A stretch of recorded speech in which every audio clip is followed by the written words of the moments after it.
Good afternoon, Saliym. Be here from Del Shakes for another text exchange. Last time we exchanged texts, we really touched base about climate change and the power of the feminine, the power of woman. So I wanted to stay on that theme of powerful women in Shakespeare.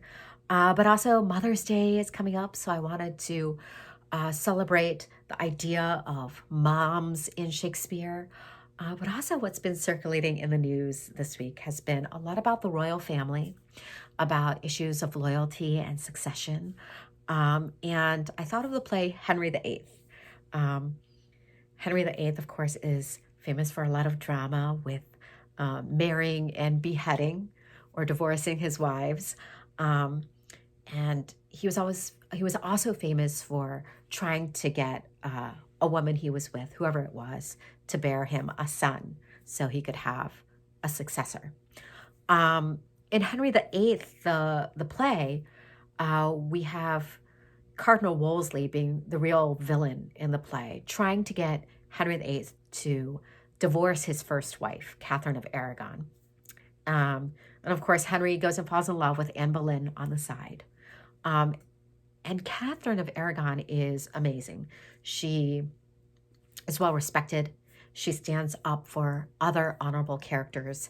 And she comes from Spain. She's been living in England like the majority of her life. And I think she was originally married to Henry's brother, I think. Somebody correct me if I'm wrong. But in this moment, Cardinal Wolsey is putting Catherine on trial, and he's trying to get Henry to leave Catherine. And Catherine of Aragon stands up to Wolsey, kneels in front of the king, and gives him this speech. "Sir, I desire you do me right and justice, and to bestow your pity on me. For I am a most poor woman, and a stranger born out of your dominions, having here no judge indifferent, no more assurance of equal friendship and proceeding. Alas, sir, in what have I offended you?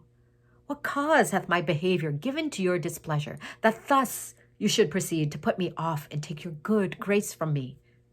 Heaven witness, I have been to you a true and humble wife, at all times to your will conformable, even in fear to kindle your dislike, yea, subject to your countenance, glad or sorry as I saw it inclined. When was the hour I ever contradicted your desire, or made it not mine own? Or which of your friends have I not strove to love, although I knew he were mine enemy? What friend of mine that had to him derived your anger did I continue in my liking, nay, gave notice he was from thence discharged? Sir, call to mind that I have been your wife in this obedience upward of 20 years, and have been blessed with many children by you.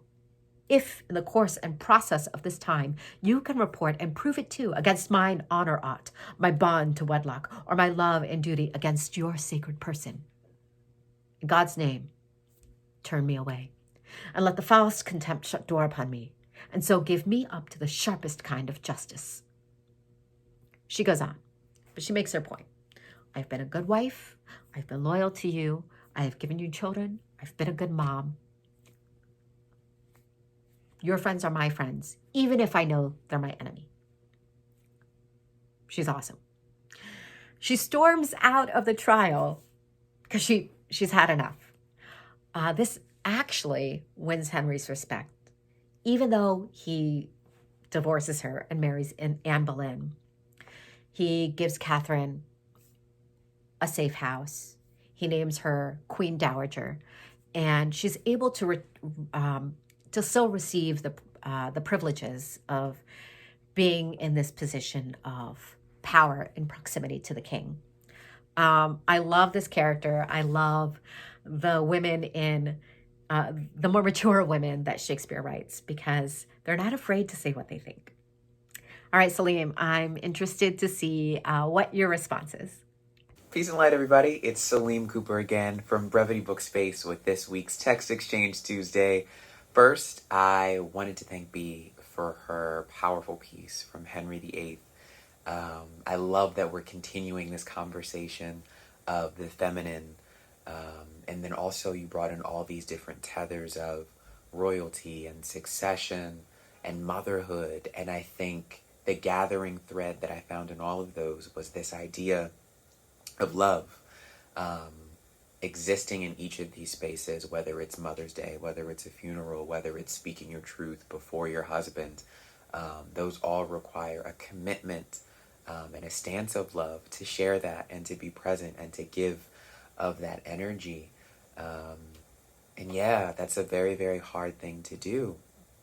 And the piece that I want to share in conversation with yours is by Sonia Sanchez, one of my favorite poets.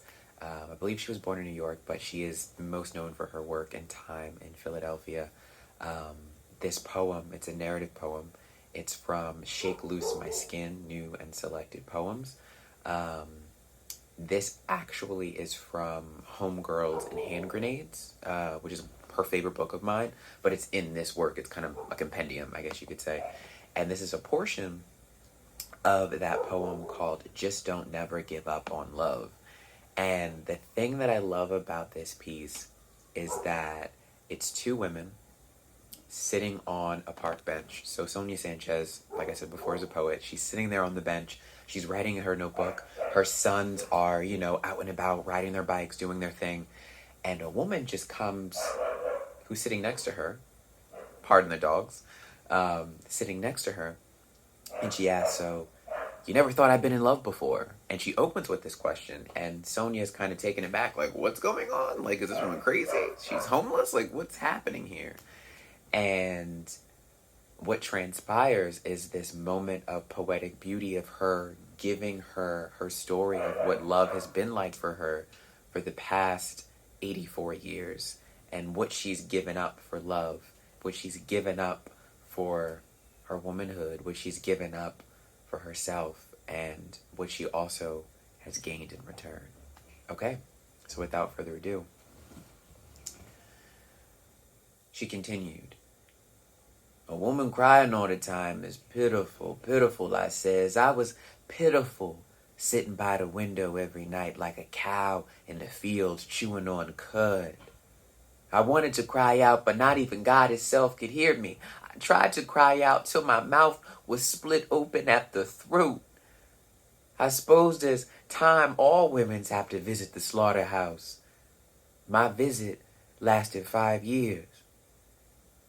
Touching her hands, I felt the summer splintering in prayer. Touching her hands, I felt my bones migrating in red noise. I asked, when did you see the butterflies again? Her eyes wandered like quicksand over my face. Then she smiled. Girl, you don't know yet that you don't never give up on love. Don't you know you has in you the pulse of winds, the noise of dragonflies? Her eyes squinted closed and she said, one of them mornings he woke up calling me and I was gone. I was gone running with the moon over my shoulders. I'd look no which way at all. I had inside me enough knives and spoons to scoop out the night. I was trembling as I meant the morning. She stirred in her 84-year-old memory. She stirred up her body as she talked. They's men and men's. Some good, some bad, some breathing death, some breathing life. William was my beginning. I come to my second husband spitting metal, and he just picked me up and fold me inside him. I was christened with his love. She began to hum. I didn't recognize the song. It was a prayer. I leaned back and listened to her voice rustling like silk. I heard cathedrals and sonnets. I heard tents and revivals and a black woman spilling black juice among her ruins. Just the imagery. It's the imagery for me of her sifting through what love has been like as a black woman, as a wife, as someone with unrequited love. And she's sitting on this bench with a complete stranger, spilling her truth out of love. And it reminds us that being a woman is no easy task. It isn't. And very rarely do we get the chance to hear them speak plainly about their experiences, their hurts, their harms in this way. Very rarely do we allow women the space to speak freely. And that's one thing I love about Sonia Sanchez's work, is that she allows herself, her characters, the woman that she meets, and she makes a vibrant piece of her work to speak, to breathe, and to exist. So thank you, B, for offering your piece, and thank you for allowing me to offer my own in conversation. Sending peace and light out to everyone always. Have a beautiful spring day.